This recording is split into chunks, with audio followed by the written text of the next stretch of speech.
오늘 누가복음 7장 21절부터 23절까지 말씀을 같이 보았습니다. 누가복음 7장 21절부터 23절까지 말씀. 침례 요한과 예수님의 그 비교를 같이 볼 수가 있는데요. 침례 요한하고 예수님하고 둘 중에 누가 더 훌륭하겠어요? 누가 더 훌륭한가 보면 여러분, 그 당시에는요 침례 요한이 훨씬 훌륭했습니다. 왜 그렇게 사람들이 생각을 했냐면, 침례 요한이라는 사람은 그들이 생각할 때 거의 완벽한 지도자예요. 그들이 생각할 때 거의 완벽한 지도자인데, 예수님은 자기들이 볼 때 좀 부족한, 불완전한 지도자예요. 그러니까 하는 행동이 침례 요한이 훨씬 더 훌륭했습니다. 그 사람들이 생각할 때는요. 그런데 침례 요한이 예수님에 대해서 소개를 이제 해놓고, 그리고서 가만히 이렇게 자기도 보니까 예수님이 완벽한 분은 아니야, 이 침례 요한도 생각할 때. 그래서 이제 예수님에 대해서 진짜 당신이 정말 메시아인가? 이제 의문이 있을 정도였단 말이에요. 근데 이제 제자들 보고 그럼 확인 좀 한번 해봐라. 그럴 수 있잖아요. 진짜. 그러니까 제자들이 확인을 하는 거예요. 예수님이 하는 말이 침례 요한한테 가서 얘기해줘라.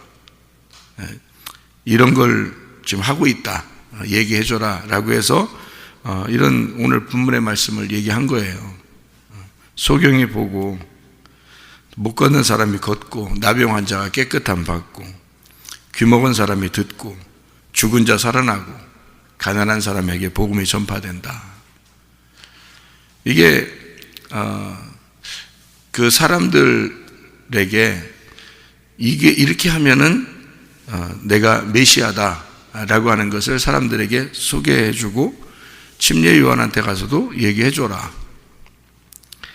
그러면 이렇게 얘기해주면 사람들이 들을 때 맞아, 메시아야, 이렇게 생각할까요?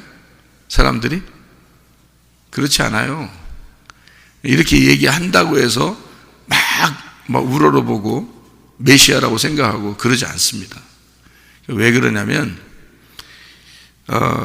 구약의 율법에 사는 사람들은 있잖아요, 이런 걸 크게 중요하게 생각하지 않았습니다. 이미 그 사람들은 율법을 지키고 있느냐, 율법 지키지 않고 있느냐, 그게 중요한 문제였지, 이런 건 별로 문제가 안 됐어요. 그 사람들은 율법을 지키는 거에 대해서 굉장히 중요하게 생각하니까, 그 사람들은 오히려 소경이나 절뚝발이나 뭐 병든 자나 이런 사람들 보잖아요. 가난한 사람 이런 사람 보잖아요. 그 사람들은 저주받았다고 생각한 거예요.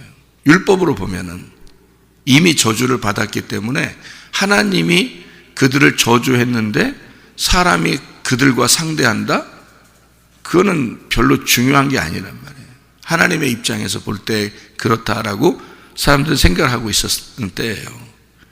그러니까 오히려 부자들, 오히려 잘 되는 사람들, 오히려 성공하는 사람들과 자기들은 함께 하려고 하죠. 왜냐하면 하나님이 복을 내려주셨으니까.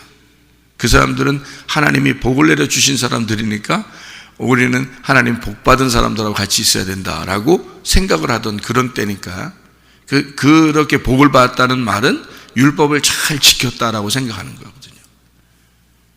그러니까 그런 시대에 예수님이 반대들하고 상대하고 있다는 것이 그들이 볼 때 굉장한 메시아다, 이렇게 여기기가 쉽지 않죠. 그런 시대니까. 그런데 예수님이 그런 얘기를 이제 하는 거예요. 그러면서 이제 예수님이 하는 말이 실족하지 아니하면 좋겠다. 나로 말미암아 실족하지 아니하는 자가 복이 있도다, 이렇게 이야기를 합니다. 이어서 그렇게 얘기하는 이유가 바로 그래서 그래요. 이런 말을 해도 사람들이 안 믿으니까. 이런 말을 해도 이건 메시아의 자세 이런 거라고 뭐 깊이 생각을 안 해요, 사람들이. 왜냐하면 율법을 지킨 자가 복을 받고 복을 받은 자는 건강하고 부자가 돼야 당연한 거라. 여러분, 교회 와서 혹시 어떤 사람이 건강치 못하거나 가정에 문제가 생기거나 사업에 문제가 생기면 대뜸 여러분이 속으로 생각할 때 어떤 생각이 들어요? 혹시 문제가 있는 게 아닌가? 그렇게 생각하는 사람들이 구약 율법의 사람들이었어요. 바리새인들. 그렇게 생각하는 사람들이.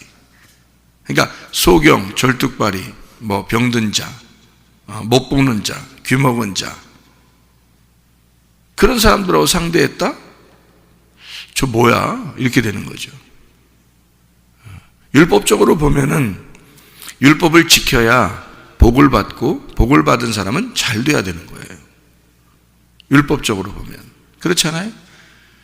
그런데 반대하고만 상대하고 있다? 그걸 메시아다고 믿으라고? 그러면 이거는 오히려 그걸 믿으라고 하는 게 이게 실족하게 만드는 거지. 그런 걸 믿어라. 반대를 믿어라는 얘기인데, 반대를 믿어라? 그러니까 사람들은 땅에서 보는 거니까, 땅의 입장에서, 율법의 입장에서 이렇게 보니까 말이에요. 하늘의 입장에서 생각하고 얘기하는 거를 이쪽 땅에서는 도저히 이해가 안 되잖아요. 반대니까. 그러니까 꼬리를 머리라고 그래. 이렇게 말하면 사람들이 이해가 되냐고. 머리를 머리라고 해. 그래야 이해가 되는 거지. 그죠? 근데 꼬리가 머리야. 머리가 꼬리야. 그렇게 얘기하면은 이쪽 듣는 사람들이 실족할 거 아닙니까? 실족한다는 말이 스칸달론인데요. 이 스칸달론이라는 말이 스캔들 같은 거 있죠? 스칸달론이 스캔들 일으키는 그런 거예요. 그러니까 뭔가 혼란을 주는 거예요. 넘어지게 하는 거, 거치는 거, 걸림돌. 그거를 스칸달론이라고 해요. 오해하게 만든다. 시험에 빠진다. 한마디로 말하면 하나님이 예수님이 말하는 건 다 시험에 빠지는 거란 얘기예요. 이 땅에서 볼 때는 반대니까 예수님이 말하는 그 자체가 걸림돌이고 거치는 겁니다. 그러니까 예수님은 이 땅에 거침돌로 오신 거죠. 그런데 예수를 믿고 나면 그 거침돌이 우리에게 거침돌이 아니라 교회를 세우는 반석이 되는 거죠. 우리가 예수를 믿게 되면. 근데 예수를 믿지 않는 사람들이 볼 때는 예수님은 순 거침돌이란 말이에요. 왜냐하면 시험을 주니까 자기들이 원하는 거대로 말하지 않으니까. 그죠? 자기들이 원하는 거는 율법을 잘 지켜 너희들이 그러면 복 받을 거야. 그러면 너희들이 부자가 될 거고 건강하게 될 거다. 이게 정상이거든요. 그런데 교회 와서도 사람들 사실 교회 와서 대부분 어떻게 생각해? 잘 되는 사람 보고 복 받는 사람들 보고 그러면 은근히 이렇게 좀 은근히 뭐 이렇게 좀 이렇게 부러워하죠. 부러워하면서 저 사람은 정말 복 받았는가 봐 이렇게 생각하죠. 복 받았는가 봐. 예. 그게 이제 그 복 받았는 건 복은 맞아요. 복은 맞았는데 하늘의 복은 아니잖아요. 땅의 복을 받았는가 봐 이래야 되거든요. 땅의 복을 참 많이 받았는가 봐 이래야 돼요. 그러니까 그 복은 구약의 율법의 복이에요, 여러분. 구약의 율법의 복이 그거예요. 그러니까 지금 구약과 신약을 완전히 나누는 지금 장면이 예수님과 침례 요한에 나누는 장면이에요. 그러니까 침례 요한과 예수님이 지금 갈라지는 그 시점이라고요. 그러니까 이게 지금 은혜냐 아니면 율법이냐, 구약의 복음이냐 신약의 복음이냐. 그러니까 구약의 복음으로 봐서는 잘 되는 게 복음이에요. 그래서 신약의 복음에서는 그게 아니고 잘 되는 건 넘어뜨려 버려야 되는 거예요. 그리고 소경을 만들어야 되는 거예요. 귀머거리를 만들어야 되는 거예요. 죽은 자를 만들어 버려야 되는 거예요. 그래 예수가 와서 그를 부활시키죠. 눈을 뜨게 하고 귀 먹은 걸 듣게 하고 절름발이를 걷게 하고. 그게 다 성경의 내용을 설명해 주려고 하는 거였거든요. 근데 그거를 구약의 입장에서 볼 때는 전혀 반대적인 얘기를 지금 하는 거잖아요. 그러니까 구약에 있는 사람들, 구약을 생각하는 사람들, 복 받는 걸 생각하는 사람들 입장에서는 예수를 믿는다는 것이 오히려 지금 우리가 말하는 우리 성문교회에서 설교하는 이런 내용들을 들으면 스칸달론이 되는 거죠. 시험에 걸려버리는 겁니다. 왜 꼭 저렇게 얘기해야 돼? 이렇게 말할 수밖에 없는 그런 내용들을 예수님이 얘기하는 거란 말이에요. 그러니까 구약의 율법과 신약의 은혜를 전혀 반대인데 요거를 갖다가 나누는 시점, 그 시점이 지금 여기 장면이에요. 그러니까 사람들은 침례 요한을 훨씬 더 메시아처럼 생각을 했어요. 굉장한 분이다. 저 사람은 굉장한 분이다 라고 생각을 했어요. 침례 요한을요. 왜 그렇게 생각을 했냐면 거의 완벽한 지도자상이에요. 그래서 그 침례 요한을 훌륭하게 생각했어요. 자기들이 그러니까 그 왕까지도요. 침례 요한이 말하는 거를 이렇게 막 가슴에 찔리면서도 침례 요한의 말을 위대하게 봤어요. 침례 요한을 그 정도로 위대한 사람이라고 생각했습니다. 그러면 침례 요한이라는 사람이 어떤 그 사람이는 거의 완벽한 사람이었다는 말이거든요. 거의 완벽한 사람. 그러니까 완벽하다는 걸 어떻게 여러분 생각해요? 완벽하다는 걸? 여러분 구약의 율법은요 사람을 완벽한 걸 봅니다. 무슨 말이냐면요 선악과는요 사람을 완벽하냐 아니냐 그걸 봐요. 선악과는. 근데 생명나무는 이 사람을 완벽하냐 완벽하지 않느냐 그렇게 보는 게 아니라 그럼에도 불구하고 온전하냐 하나님이 그래도 온전하게 했느냐 그걸 보는 거예요. 그러니까 생명나무는 사랑이죠. 덮어주는 사랑. 그런데 선악과는요 완벽한 것을 봅니다.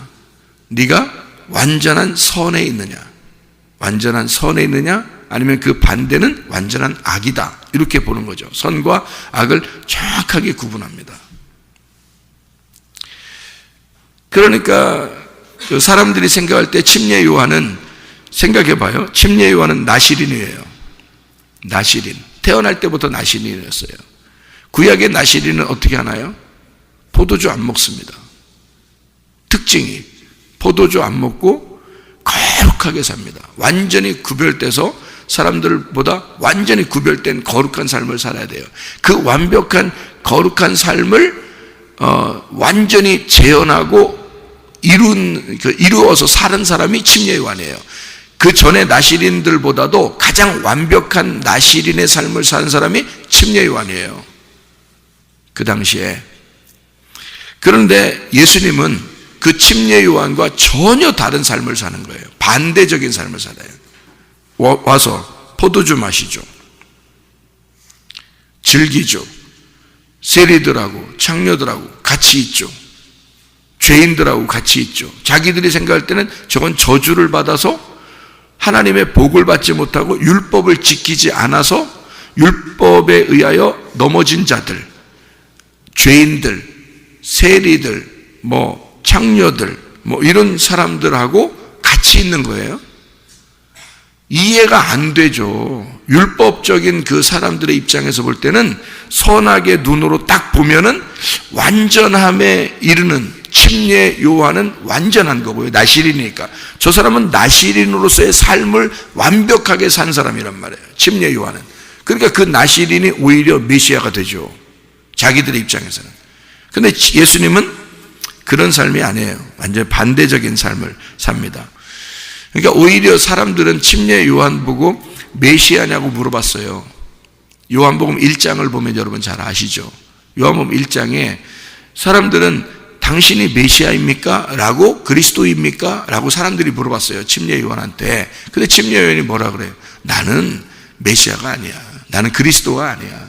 내 뒤에 오시는 분이 그리스도인데 나는 그의 길을 준비하는 광야에 외치는 자의 소리야. 그렇죠? 그리고 예수님을 보라 세상 죄를 지고 간 하나님의 어린 양이로다 라고 소개하잖아요. 침례 요한이. 사람들이 침례 요한을 메시아처럼 그리스도처럼 여겼다고요. 굉장한 사람으로 여겼습니다. 그 당시에. 실제로 그랬다는 거죠. 근데 오히려 예수님은 반대적인 삶을 사니까 침례 요한도 의문을 가질 정도예요. 이건 너무한 거 아닌가? 그리스도가 오면 이상하다. 그러니까 자기가 침례를 주고 피상죄를 지고 가는 어린 양이로다 했는데 이상해. 좀 뭔가 좀 달라. 하는 행동이 달라. 그래서 이상하게, 그렇지 않아도 이상하게 생각해서 제자들을 보내가지고 알아봐라. 좀 뭐라고 얘기하는지. 이렇게 할 정도란 말이에요. 그러니까 자기가 봐도 이상한데 사람들이 보면 얼마나 이상하겠어요. 그러니까 왜 이상하냐면 지금 제가 얘기했던 대로 율법적인 삶으로 봐서는 예수님이 반대예요. 반대적인 삶을 살아요. 율법적인, 그러니까 선악의 눈으로 보잖아요. 그러면 이상한 거죠. 선과 악으로 정확하게 갈라서 보면 침례 요한이 훨씬 더 훌륭한 사람입니다. 예수님도 한마디 했어요. 한마디 했는데 사람들이, 율법적인 사람들 입장에서는 도저히 이 말이 이해가 안 되는 거거든요. 근데 예수님은 속에 무슨 마음을 가지고 얘기한 거예요. 그렇죠? 그러니까 이게 반드시 스칸달론, 넘어져 버리죠. 선악의 눈으로 보면요, 사람을 어떨 때 그 따르고 싶고, 그러냐면 완벽할 때 따르고 싶어요. 그래서 자기는 완벽하지 못하니까 누군가를 완벽한 사람, 지도자를 찾아서 그 사람을 찾아가거든요. 그게 침례 요한입니다. 그 완벽한 지도자가요. 그들이 볼 때, 구약에 있는 율법의 사람들이 볼 때 침례 요한이 완벽한 지도자인데 예수님은 그들이 볼 때 불완전한, 진짜 하나님의 은혜를 받아야 될 만한 사람, 저 사람은 하나님의 은혜를 받지 않으면 도저히 해결되지 않는 사람이다 라고 생각되는 사람이 예수님이란 말이에요. 사람들이 볼 때는 그 정도로 침례 요한을 위대하게 볼 때였단 말이죠. 그 침례 요한이 그렇게 훌륭한 사람인데 자기 제자들을 예수님에게 보냅니다. 보내서 자기는 이제 끝났다. 이제 사역이 끝나고 예수님의 사역이 시작되었다. 그러니 그를 알아봐라. 자, 뭐예요? 자기 제자들을 누구에게 보내고 있다? 예수님에게 보내고 있다. 그러면 자기 제자들을 나에게서 끊고 예수님에게 보내고 있는 거죠. 제자들이 그쪽으로 가고 싶겠냐고요. 침례 요한의 제자로 있는 게 훨씬 더 나은데. 왜냐하면 이 지도자가 훨씬 더 훌륭하니까. 그런데 예수님에게 가서 있어야 된다? 침례 요한은 자기 제자들을 예수님에게 보낸다? 쉬운 일이겠어요? 아니죠. 쉬운 일이 아니죠. 제자들 입장에서도 쉬운 일이 아니고요. 침례 요한의 입장에서도 쉬운 일이 아니에요. 완벽하게 그가 확인이 되지 않았는데 예수님에게 자기 제자들을 보낸다. 이것도 지금 어려운 일이죠. 그런 상태예요, 지금 이게. 그런데 예수님은 이 상태에서 율법과 복음을 정확하게 나누는 그런 이야기들이거든요. 여러분 보세요. 여러분이 이 목사가 아무리 훌륭하고 완벽하게, 나는 완벽하게 내가 보이려고 그렇게 하는 게 아니에요. 나도 나의 삶을 살아야 돼요. 나의 삶이 그리스도에게 복음을 받고 살아야 되는 그런 사람이에요. 저도. 그러니까 나를 따르는 게 아니라 나는 누구에게 여러분을 보내야 돼? 예수님에게 보내야 돼. 자꾸 나는 그러니까 여러분을 나에게 오라고 하지 않고 나를 그렇게 바라보라고 하지 않고 자꾸 예수의 말씀을 전해서 예수에게 보내요. 예수님은 이런 분이다. 복음은 이런 것이다. 하나님은 이런 것이다. 하나님의 마음이 이렇다라고 자꾸 하나님에게 여러분을 보내려고 한다고요. 나에게 오라고 하지 않고 하나님에게 보내려고 한다. 그게 지도자의 마음이 돼야 된다는 것입니다. 근데 사람들은 목사들을 많이 따라요. 훌륭한 목사, 대단한 목사, 그런 막 따라요. 그러면 진짜 대단한 목사가 침례 요한만큼 대단한 목사가 있었나? 없죠. 근데 그 침례 요한은 어떻게 했어요? 자기에게 있는 제자들을 예수님에게 자꾸 돌려보내잖아요. 예수님에게 보내려고 한다고요. 자기는 끝났다. 예수님에게 보내는. 나는 소리에 불과해. 진짜 그리스도가 있어. 그리스도에게 제자들을 보내는 거죠. 그게 진짜죠. 그래서 예수 말씀 아니면 예수 그 복음이 아니면 말할 필요가 없는 거예요. 그래서 예수님이 뭐라고 이제 하냐면 여기서 얘기하기를요, 침례 요한만큼 완벽한 사람은 없다. 지금까지의 인생에서 인간들 중에 침례 요한만큼 완벽한 나시린의 삶을 산 사람이 없다고 딱 여기 인정하잖아요. 그래서 24절부터 이렇게 쭉 내려보면요, 26절까지 보면, 그러면 너희가 무엇을 보려고 나갔더냐? 선지자냐? 옳다. 내가 너희에게 이르노니 선지자보다 훌륭한 자니라. 이 구약의 모든 선지자보다 훌륭한 자가 누구? 침례 요한이다. 침례 요한은 완벽하다. 28절, 내가 너희에게 말하는 여자가 낳은 자 중에 요한보다 큰 자가 없다. 여자가 낳은 자 중에 요한보다 큰 자가 없다. 그러나 하나님 나라에서는 극히 작은 자라도 그보다 크니라. 그 말은 예수님 안에서는, 복음 안에서는 그 침례 요한보다 더 앞서 있다라는 말이에요. 그 말은 무슨 말이냐면, 이제까지 율법으로서는 완벽한 자가 침례 요한이에요. 침례 요한만큼 훌륭한 사람이 없어요. 그런데 예수님 안으로 들어오면, 복음으로 보면은 율법에 아무리 훌륭한 거라도 복음에서는 뒤에 있다는 거죠. 복음으로 봐서는, 그러니까 복음의 입장, 예수님의 입장, 천국의 입장, 이 땅에서 율법을 지키는 입장에서는 침례 요한만큼 완벽한 사람은 없어요. 최고예요, 그 사람이. 그런데 복음으로 봐서는 그게 최고가 아니에요. 예를 들어서 복음을 깨닫지 못하고 율법적으로 봐서는 선악의 눈으로 딱 봐야 되고, 이건 무조건 착한 일만 해야 돼, 이건 무조건 선교만 해야 돼, 이건 이렇게만 살아야 돼 라고 그렇게 주장할 수 있죠. 당연히 그렇죠. 또 해야 되고 선한 거니까. 그렇지만 복음으로 봐서는 우리의 열심이냐 아니면 하나님의 열심이냐, 그러니까 내 열심이냐, 이것이 이렇게 안 하면 하나님이 싫어할 것처럼 그렇게 여기는 것이냐, 이게 선악이거든요. 그러니까 하나님이 좋아하실 것 같으니까 선한 거니까 선한 것을 선택하는 거거든요. 그리고 다른 사람을 악하다고 보는 거거든요. 너 그렇게 생각하면 안 돼, 나빠, 이렇게 보는 거죠. 왜 그렇게 선과 악으로 나누냐고. 이거를 덮어야 되거든요. 이렇게 사랑으로 덮어야 되거든요. 이렇게 생각할 수도 있고 이렇게 생각할 수도 있는 거구나 라고 생각을 해봐야 되거든요. 이렇게. 그런데 그렇게 생각 안 하니까 자기가 하는 건 옳다, 남이 하는 건 악하다, 이렇게 보는 거죠. 그럼 옳다, 옳지 않다 이렇게 나누니까 선악이 나누는 거죠. 선악으로. 이제 그렇게 되는 거죠. 생명으로 덮어야지, 사랑으로 덮어야지. 그러면 아무것도 아닌 걸. 생각해보면 아무것도 아닌 거야. 그러니까 어린애 같아. 사람들에게 보면, 이게 싸우는 사람들 보면, 목사님이든 성도든 다 보면, 싸우는 사람들 보면 어린애 같아. 그러니까 선악으로 나누어서 그래요.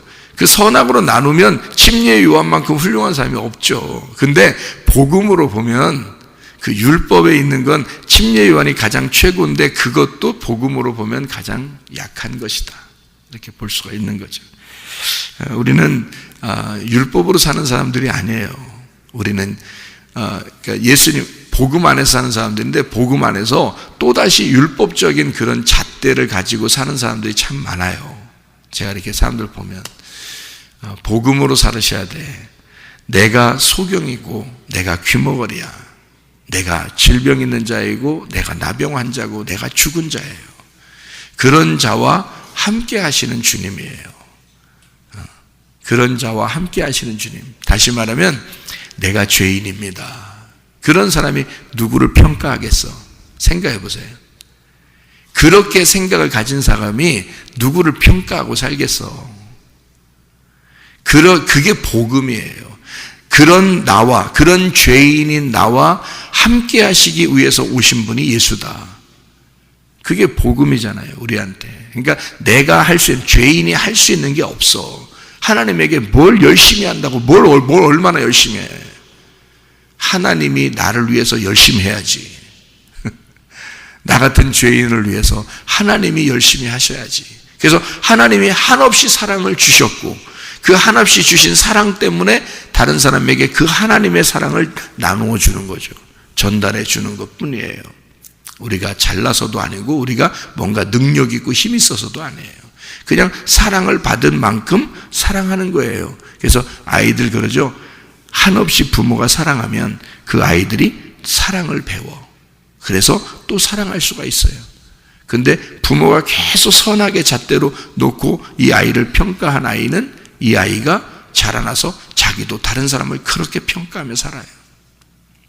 여러분, 그래서 한없이 사랑하는 게 필요하다. 부모는 그런 것이다. 하나님 아버지의 마음이 그렇다는 걸 설명해 주는 자가 부모이다. 다시 말하면 우리들이 보통 얘기할 때 사랑받은 자가 사랑할 수가 있다라고 얘기하는 게 딱 맞는 말이에요. 하나님에게 사랑받을 수밖에 없는 자가 우리들이에요. 사랑받을 수 있는 자격이 없는데 사랑받은 자들이 우리들이에요. 그래서 그 사랑을 받은 자가 그 사랑을 다시 나눠줄 수가 있는 거죠. 그 말이 복음을 받은 자가 복음을 나눠줄 수가 있는 것이다. 복음을 깨닫고 살아야지 율법으로 살면 우리는 선하게 잣대로 볼 수밖에 없다. 복음으로 살면 사랑으로 덮고 살아갈 수가 있다. 오늘도 그 복음 안에 사랑으로 사는 사람들 다 되시기를 바랍니다. 기도하겠습니다.